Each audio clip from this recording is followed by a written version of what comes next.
النسوية الأخيرة بالنسبة لصنف الأفلام. الجائزة الكبرى في المهرجان عنده جائزة كبرى كتبقى في التاريخ وله شرف كبير، جائزة الخادمة من مدينة مكناس. الجائزة الكبرى تعود قبل الجائزة الكبرى لجنة التحكيم تلوث بالفيلم الناطق بالأمازيغية ضيف شبح، نظرا لجدة الموضوع والنوع الفيلمي والمغامرة التي أبداها الفيلم في تناول موضوع معقد وجديد، كما للتناسق العام بين أداء المجموعة وتقلب الأحداث.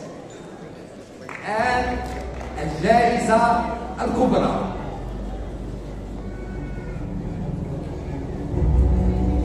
الجائزة الكبرى pour كوكو البنات بالصفا بركة. الجائزة الكبرى تعود لكوكو البنات بالصفا بركة. ونجد كذلك على فريق عمل كوكو البنات تحت المنصة. فريق العمل يتفضلوا معنا في المنصة.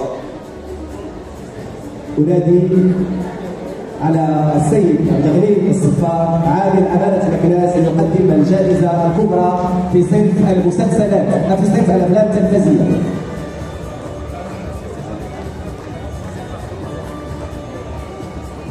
كذلك أنادي على السيد عمر الرابي وعلى السيد كريم السباعي، لأن هذا الفيلم من إنتاج الحلقة الأولى ولنا الشرف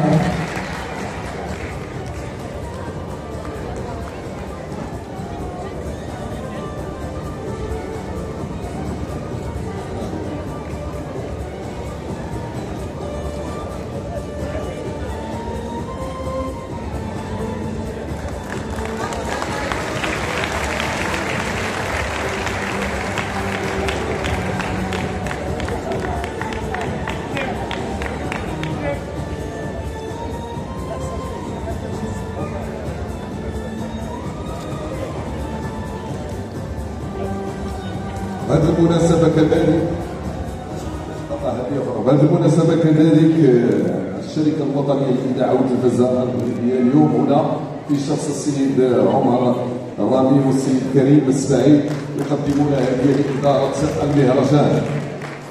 فشكرا وتحية للشركة الوطنية للإذاعة والتلفزة المغربية.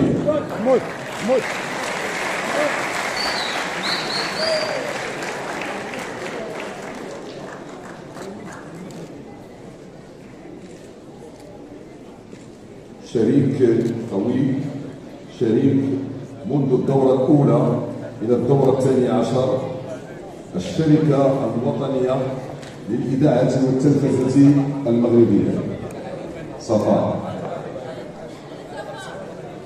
شكرا السيد العامل، نحييك. تحية السيد العامل اللي حضر معنا الاختتام وواكب كذلك هذه الأيام الخمسة. أعطونا صفاء.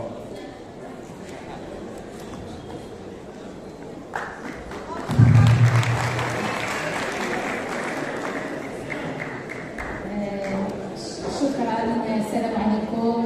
شكرا الحضور الجميل، شكرا مهرجان مكناس، شكرا سي محمود، شكرا لجنة التحكيم على هذه الجائزة اللي كتمثل الكثير والكثير. شكرا للطاقم التقني والفني اللي شارك معايا واللي ساعدني انني ندير هذا الفيلم، الممثلين اللي حاضرين معنا هنايا، حمزه الطاهري، كريم بوملال، محمد الشوبي اللي كان لي الشرف انني نشتغل معاه. وهذا هو اللي زوين في الفن، انك كيكون شي ناس كتمنى تلاقى معاهم حتى كتولي تشارك معاهم دي زيموسيون وتشارك معاهم ادوار. شكرا للممثله الرائعه ابتسام العروسي، وما ننساش نشكر الاذاعه، وما ننساش نشكر القناه الاولى على الثقه ديالها وعلى الدعم المتواصل. وبغيت نشكرهم على واحد النقطه اللي مهمه بزاف بالنسبه لي انا. هذه الجائزه تمثل لي الكثير لان هذا الفيلم الاخراج ديالي وهو كذلك السيناريو ديالي واول محاوله لي في السيناريو. ومنين قدمنا طلبات العروض وقدمت هذا المشروع في الشركه القناه الاولى ما سولونيش واحد السؤال اللي كيحبط الشباب اللي هو شنو درتي من قبل. وجو بونس مخرجين وسيناريست معنا في القاعه غادي يشاطروني الراي ان هذا السؤال ديال شنو درتي من قبل شنو كتبتي من قبل هو سؤال محبط وكيحبسك وما كيخليكش تكمل المسيره ديالك حتى كتوصل انك توقف في واحد الموقف بحال هذا وتاخذ جائزه كتوج على واحد العمل درتي. فشكرا ثقه. انا كنت محظوظه في البدايات ديالي، تلاقيت مع ناس اللي ساعدوني وعطاوني الفرصه انني ندير اول عمل. ما تفوتنيش الفرصه انني نشكر المنتج خالد النقري اللي عطاني هذه الفرصه هذه. وديما خاصنا نعطيو للشباب الفرصه الاولى باش تكون ثانيه وثالثه والالف وباش يوصلوا انهم يستلموا هم جوائز ونبنيو الحقل الفني بمهارات جديده وقدرات جديده. كاينين بزاف خصنا غير نعطيوهم فرصه. حنا عندنا واحد الحقل صغير فيه شويه ديال الناس ما نكرهوش نزيدوا نقويو المهارات والكفاءات اللي فيه. شكرا لكم جميعا وانا جد سعيده بالمشاركه ديالي وبهذه الجائزه.